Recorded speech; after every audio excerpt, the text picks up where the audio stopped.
Ahojte. Ahojte. Dnes sme sa vybrali na Uhrovecký hrad a po ceste sem sme sa zastavili v obci, ktorá nie je známa ani svojou veľkosťou, ani počtom obyvateľov, avšak unikátne je tým, že práve tu sa narodilo veľa slovenských historických známych osobností. Obec sa volá Uhrovec. Uhrovec je umiestnený v obkolesení Strážovský vrchov, je doslova učupený medzi hlbokými lesmi vo výške 258 metrov nad morom, je vzdialený od Bratislavy asi 2 hodiny cesty autom a napriek náročnému terénu, v ktorom sa tento región nachádza, bol osídlený dokonca už v praveku. No ale od praveku sa presunieme až do 16. storočia, kedy celý uhrovský región patril rodine Zajovcov.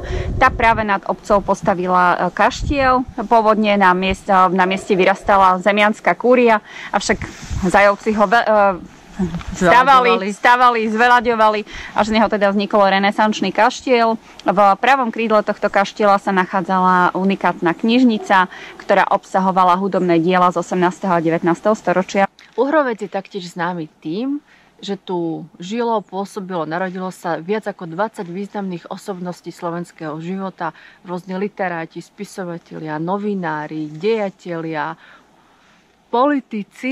Môžeme spomenúť napríklad významných spisovateľov obdobia baroka Mikuláša Fabricia alebo Tobiaša Masníka a publicistu z neskoršieho obdobia Jana Gera. Najvýznamnejšia osoba, ktorá sa tu v roku 1815 narodila, bola politikom, pedagógom a kodifikátorom slovenčiny spisovnej. Volala sa Ľudovít Štúr. A o 100 rokov neskôr sa presne v tom istom dome v roku 1921 narodil ďalší významný Slovák, Alexander Dubček. Tento politik je známy najmä kvôli udalostiam z roku 1968. V rodnom dome Ľudovíta Štúra a Alexandra Dubčeka je múzeum, ktoré je otvorené v zimnom období počas pracovných dní od 8. do 16. hodiny.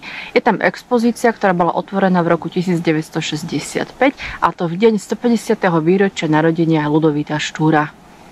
OK, ideme na hrad. Ideme na hrad.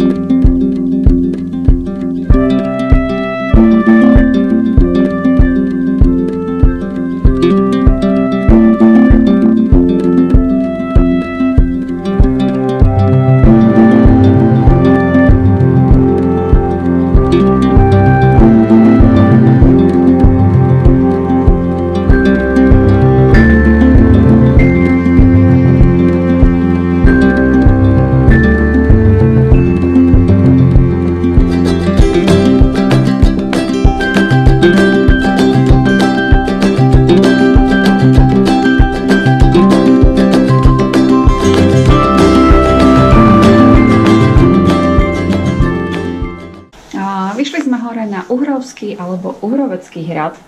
Našli sme to aj tak a tak. Po zelenej turistickej značke. Vy sa sem dá aj po modrej z Dolných Vesteníc. Trvá to ale podstatne dlhšie, až 3 hodiny. Ak sa teda chcete priblížiť k hradu, tak my odporúčame ísť na parkovisko za obcov Uhrovské Podhradie a odtiaľ to takým sympatickým stúpačikom vidíte asi za 30 minút. Áno, veľmi sympatický kopček to je.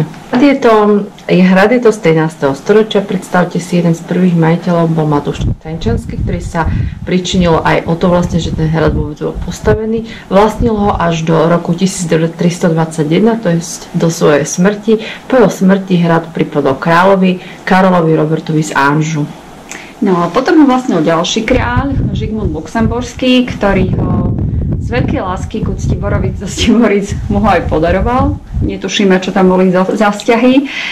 K tomuto hradu patrilo aj mesto Banovce a taktiež 21 priľahlých obcí. No a Ctibor zo Ctiboric, keďže bol taký veľmi bohatý, tak sa predpokladá, že tento hrad taktiež zvelaďoval ako všetky ostatné, ktoré mu patrili. Po smrti Ctibora zo Ctiborice hrad opäť stal kráľovským majetkom. Kráľ ho venoval svojej manželke Barbore. Ďalší kráľ ho zase tejto Barbore odobral a venoval ho svojej manželke, ktorá sa volala Alžbeta. No a kráľov a všelijakých, ja neviem, pánovníkov sa tu vystriedalo mnoho. Mohli sme tu asi ešte pol hodinu o tom rozprávať. Hrad však nakoniec patril z rodine Zajovcov, ktorú spomíname aj v súvislosti s obcov Uhrovec. Táto rodina, to bolo jej prvé pôsobisko, avšak začala stavať práve kaštiel, neskôr sa do luxusnejšieho sídla presťahovala. Hrad chvíľu využívali ešte ako väzenie, ale nakoniec ho nechali na pospas. Čiže napriek tomu, že tento hrad sa nepodarilo dobiť Turkom, tak sa podarilo ho dobiť ľudskej hlúposti a hrad vlastne nechali komplet schátrať.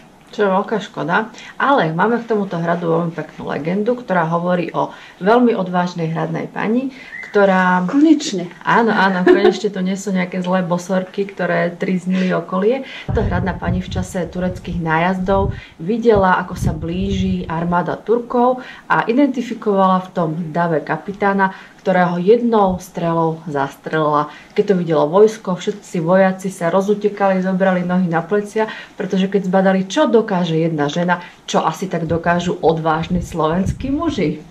Čo asi tak dokážu. Zaujímavosťou tohto hradu je, že na hrade žije kastelán, ktorý sa o hrad stará. Volá sa Pavel Pavlis a je podľa našich informácií je možné sa na hrade aj ubytovať. Je tu pripravená jedna hradná izba, ku ktorej prislúcha hradná kuchyňa, čiže asi môžete ochutnať aj nejaké špecifické jedlo. Áno, ak by vám to nechutilo, aby ste sa chceli ubytovať niekde inde, tak odporúčame potom šato v Čereňanoch a reštauráciu Afrodita, kde sa určite najete do sytosti. Alebo po ceste do Bratislavy môžete otestovať Sypku u Ludvíka. My tam práve teraz ideme. Takže tešíme sa na budúce stretnutie. Sledujte nás na našich sociálnych sieťach a ahojte. Ahojte.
najdôležitejšia osoba, ktorá sa tu narodila v roku 1815. Bol to človek veľmi významný. Človek miliónov.